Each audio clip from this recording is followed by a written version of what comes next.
Hey guys, and welcome to Drink Your Milk. I am Wednesday, and this video is going to be a one take because my video software decides to be a poop on today, so I had to re-record this whole video. So, this is going to be a one take. Awesome! Alright, so I'm just going to jump into this because I have a few books here. This might be a long video, I don't know. I guess I'll start in the order that I've read them.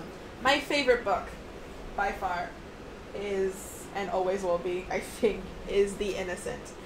I've read this book at least 5 times, and it probably still gets me every time. It's an amazing, amazing, amazing book. It's really, really good. It's about a man who accidentally kills someone and spends the rest of his life trying to move past it, and his past and his wife's past come back to haunt him, and then all these things just happen, and it's just it's so good. This book, it's by I'm sorry, Harlan Coben. I probably butchered his name, but it's a really good book, and I really recommend you guys to read this.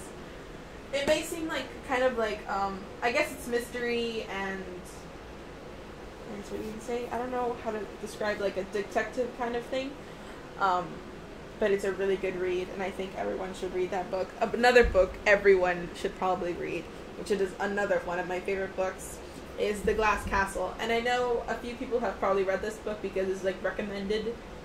No, it's required for you to read like in the 9th grade or when you enter high school. You should.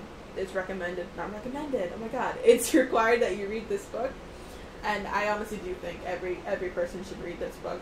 And I know people are saying there's like controversy around this book about whether or not some of the things that she says in here is real, but I think the message of the book is really beautiful, and just the book in whole is amazing.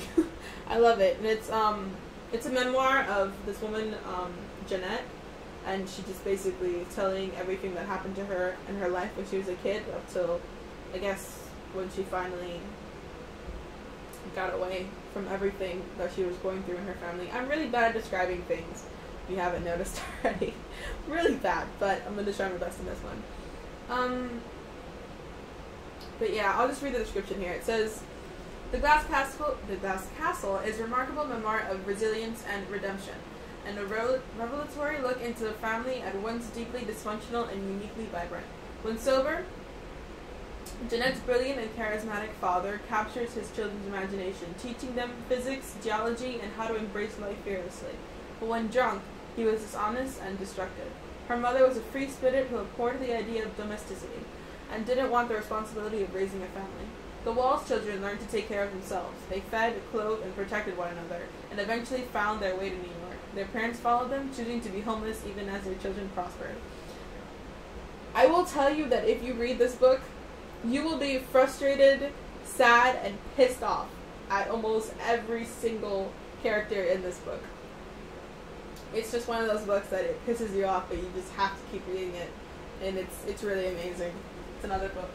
A book that probably I don't think anyone has mentioned yet, that is one of my favorite books, that I kind of was pissed that I had to read it, but by the end of it I was just like, this is the best book ever, is Crime and Punishment.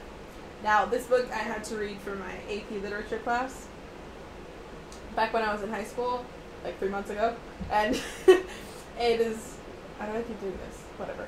It is a really good book. It's a mystery novel, is it not? I think. Oh my bad.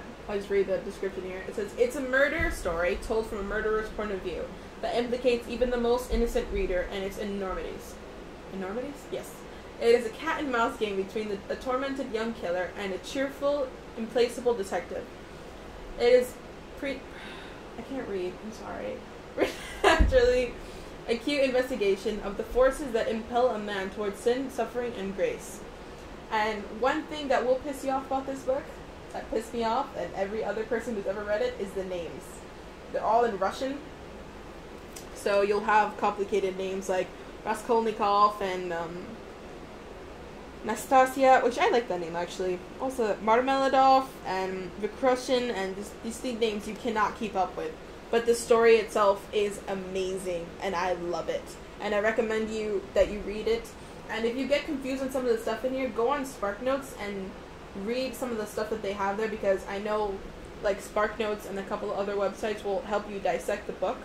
And I know people are like, oh, it's too much trouble for a book, but understanding the many themes of this book is the magic of reading, honestly. I do think that everyone should read this book also.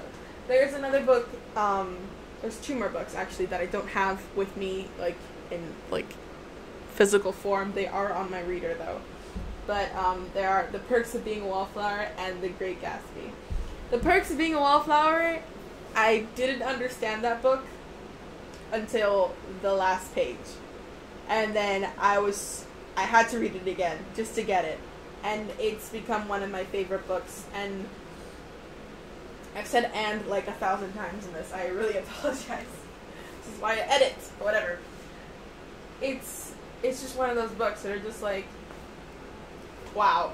You never expect the ending. The ending is something that just like takes you by surprise, and you're just like, wow, I have to read this again. And then you read it again, and then you finally understand everything. It's just a book about teenage angst and just finding your place in the world. I know some of us feel outcasted most of the time for different reasons. Maybe because you don't get along with people in your high school, or people shun you for different things. It's just finding your place and finding yourself, basically. And it's a beautiful story, and I love that book.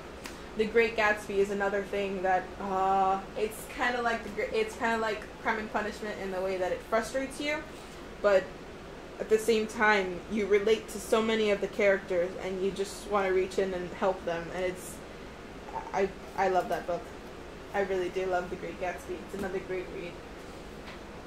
I would talk about every single one of these books, but I kind of can't, because it would be like a 15-minute long video. But Iris Johansen's books are amazing. They are mystery novels, but oh my god. Specifically, the Eve Duncan series that she's been writing. I think she's still writing, or she's finished already. It's like, I don't even know how many books. It's like 20, 33 books. I don't even know. But they're all amazing. And, oh, this book. This book is just amazing. Eve Duncan's story is that she is a forensic, I don't even know the name of it. A forensic sculptor. That's what it is. She's a forensic sculptor, which, if you guys don't know what that is, she basically takes a skull's head that the police need identifying, and she basically resculpts the face to find out who the person is. And she's one of the most talented ones in the world in the story, of course. And people always come to her for help. Her daughter Bonnie was taken from her by a serial killer, and who she believed killed her. I suck at describing things. I'm very sorry. So she's been trying to find her daughter Bonnie while all these things happen to her, and people are always asking for her help.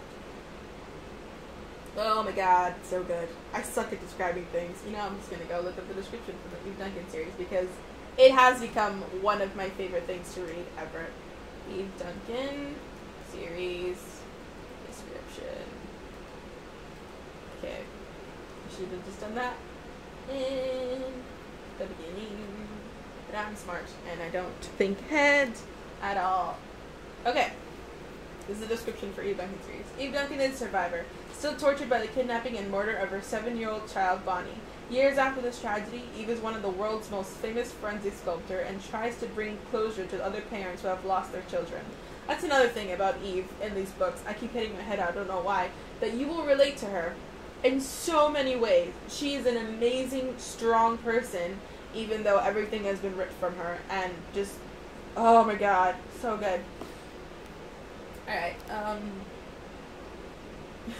Iris Johansen's best-selling and critically acclaimed suspense thriller series will keep you treading the pages and will chill you to the bone. Honestly, it is one of the greatest series I've ever read in my entire life, and I think she deserves more recognition. That is all the books that I have so far. Oh, wait, there's one more book I just thought of right now. The Anthem by Ayn Rand. That book is amazing. I think everyone should read that book. I had to read it for school. I forgot what grade it was. I think it was like the 9th grade. Amazing read. Everyone should read that book. Everyone. Let me look at the description for that. Ayn Rand, and then I'm done. I promise. This is like a 10-minute video. No one's gonna watch this. Description. It's, oh my god, it's such a good book. It's honestly a book I've read multiple times because of its amazing just like the descriptions in this book is just beautiful. It's just alright, here's the description. Okay. Anthem is a dystopian fiction novel by Ayn Rand, first published in 1938. It takes place at some unspecified future date when mankind has entered another dark age as a result of the evils and irrationality and collectivism and the weakness of social thinking and economics. Technological advancement is now carefully planned, which is allowed to occur at all, and the concept of individuality has been eliminated. For example, the word I has disappeared from the language.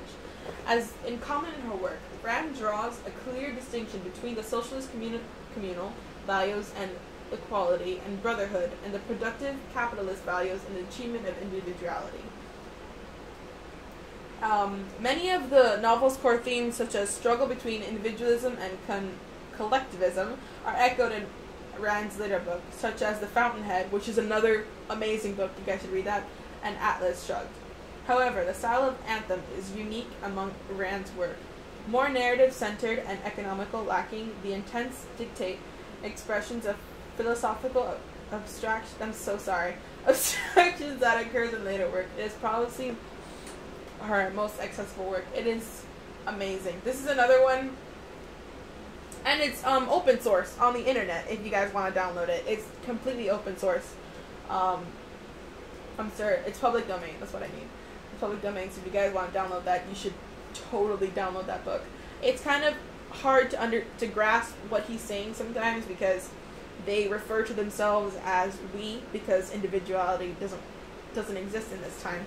But over time, you start to realize more and more things. Again, SparkNotes is a thing. You can definitely look it up if you don't understand. But I think the themes are more obvious in this book than they are in Crime and Punishment. So you can totally check that out. Okay, I'm going to stop talking because this video is 12 minutes. I'm so sorry. Okay, guys. I hope you enjoyed this video. Please check out these books. They are amazing. And I'll catch you guys next Wednesday.